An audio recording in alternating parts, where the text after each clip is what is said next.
आपली किडनी अखंडपणे कार्यरत असते. शरीरातील टॉक्सिन्स फिल्टर करण्याचे, फ्लुइड बॅलन्स राखण्याचे आणि एकूण आरोग्य सुधारण्याचे महत्त्वाचे काम ती करते. वर्ल्ड किडनी डे या विशेष दिनाचे औचित्य साधून किडनीचे आरोग्य टिकवण्यासाठी काय करावे याविषयी अधिक जाणून घेऊया. आज आपल्या सोबत आहेत छत्रपती संभाजीनगरचे सुप्रसिद्ध नेफ्रोलॉजिस्ट डॉक्टर शेखर शिरधोणकर, जे किडनीच्या योग्य आणि प्रभावी देखभालीबाबत महत्त्वपूर्ण मार्गदर्शन करणार आहेत. डॉक्टर शेखर शिरधोणकर, आपले हार्दिक स्वागत. किडनीच्या आजारांची सुरुवातीची लक्षणं कोणती? किडनीच्या आजाराची जी सुरुवातीची लक्षणे असतात ती साधारणतः शरीरावर सूज येणे, लघवीचे प्रमाण कमी होणे किंवा लघवीमध्ये फेस येणे ही साधारणतः सुरुवातीची लक्षणं असतात. त्याच्यामध्ये कधी कधी पेशंटला ऍसिडिटी सारखा त्रास होणे, त्यांना मळमळणे, बऱ्याच वेळा उच्च रक्तदाब होणे किंवा जर का ज्यांच्यामध्ये मधुमेह असतो अशा पेशंट्स मध्ये वारंवार शुगरचे प्रमाण कमी होणे अशी लक्षणे आपल्याला दिसतात. सर्वात जास्त कोणता किडनी आजार आढळतो? किडनीच्या आजाराची जी महत्वाची जी कारणं आहेत त्याच्यामध्ये मधुमेह हा आजार अतिशय महत्वाचा आहे. त्याचप्रमाणे उच्च रक्तदाब हे पण किडनीच्या आजारामधले एक महत्वाचं कारण आहे. किडनीमध्ये जे मूत्रमार्गामधील संसर्ग होतात किंवा किडनी स्टोनचे आजार होतात, ह्यामुळे पण किडनीवर होणारे परिणामचे पेशंट आम्ही बऱ्याच वेळा बघतो. ज्यांचं वय जास्त असतं त्यांच्यामध्ये प्रोस्टेटच्या आजारांमुळे किंवा लघवीच्या मार्गामध्ये अडथळा निर्माण झाल्यामुळे किडनीचे आजार उद्भवतात. किडनीचे आजार फक्त वृद्ध व्यक्तींनाच होतात का ते कोणालाही होऊ शकतात? साधारणतः किडनीचा आजार किंवा किडनी फेल म्हणलं तर आपल्याला वाटतं की हे म्हातारपणामध्ये होणारेच आजार आहेत, पण तसं काही नसून आपण किडनी फेल्युअर हा आजार लहान मुलांपासून ते म्हाताऱ्या माणसांपर्यंत सर्व जणांमध्ये बघतो. लहान मुलांमध्ये पण हा त्यांची जर का जन्मतःच किडनीचे स्ट्रक्चर बरोबर नसेल तर त्यांच्या वयाच्या 15-20 वर्षानंतर किडनी फेल होण्याची शक्यता असते. किडनी निरोगी ठेवण्यासाठी कोणते जीवनशैलीतील सवयी अवलंबल्या पाहिजे? सगळ्यात महत्वाचं आहे की आपण पाण्याचं प्रमाण जे आहे ते दिवसातून कमीत कमी 3 ते 5 लिटर पाणी पिलं पाहिजे. दिवसातून साधारणतः 30 ते 40 मिनिटं हा व्यायाम करता आला पाहिजे.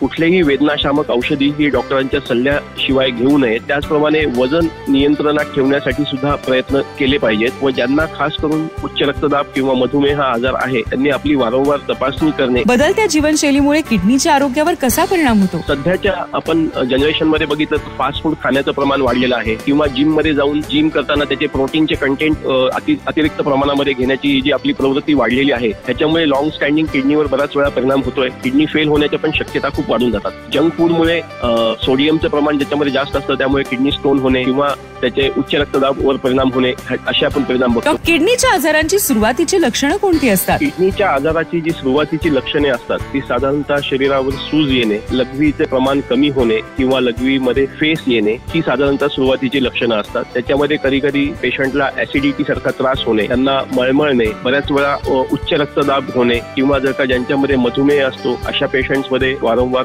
शुगरचे प्रमाण कमी होणे अशी लक्षणे आपल्याला दिसतात. सर्वात जास्त कोणता किडनी आजार आढळतो? किडनीच्या आजाराची जी महत्वाची जी कारणं आहेत त्याच्यामध्ये मधुमेह हा आजार अतिशय महत्वाचा आहे. त्याचप्रमाणे उच्च रक्तदाब हे पण किडनीच्या आजारामधले एक महत्वाचं कारण आहे. किडनीमध्ये जे मूत्रमार्गामधील संसर्ग होतात किंवा किडनी स्टोनचे आजार होतात, ह्यामुळे पण किडनीवर होणारे परिणामचे पेशंट आम्ही बऱ्याच वेळा बघतो. ज्यांचं वय जास्त असतं त्यांच्यामध्ये प्रोस्टेटच्या आजारांमुळे किंवा लघवीच्या मार्गामध्ये अडथळा निर्माण झाल्यामुळे किडनीचे आजार उद्भवतात. किडनीचे आजार फक्त वृद्ध व्यक्तींनाच होतात का ते कोणालाही होऊ शकतात? साधारणतः किडनीचा आजार किंवा किडनी फेल म्हणलं तर आपल्याला वाटतं की हे म्हातारपणामध्ये होणारेच आजार आहेत, पण तसं काही नसून आपण किडनी फेल्युअर हा आजार लहान मुलांपासून ते म्हाताऱ्या माणसांपर्यंत सर्व जणांमध्ये बघतो. लहान मुलांमध्ये पण हा त्यांची जर का जन्मतःच किडनीचे स्ट्रक्चर बरोबर नसेल तर त्यांच्या वयाच्या 15-20 वर्षानंतर किडनी फेल होण्याची शक्यता असते. किडनी निरोगी ठेवण्यासाठी कोणते जीवनशैलीतील सवयी अवलंबल्या पाहिजे? सगळ्यात महत्वाचं आहे की आपण पाण्याचं प्रमाण जे आहे ते दिवसातून कमीत कमी 3 ते 5 लिटर पाणी पिलं पाहिजे. दिवसातून साधारणतः 30 ते 40 मिनिटं हा व्यायाम करता आला पाहिजे.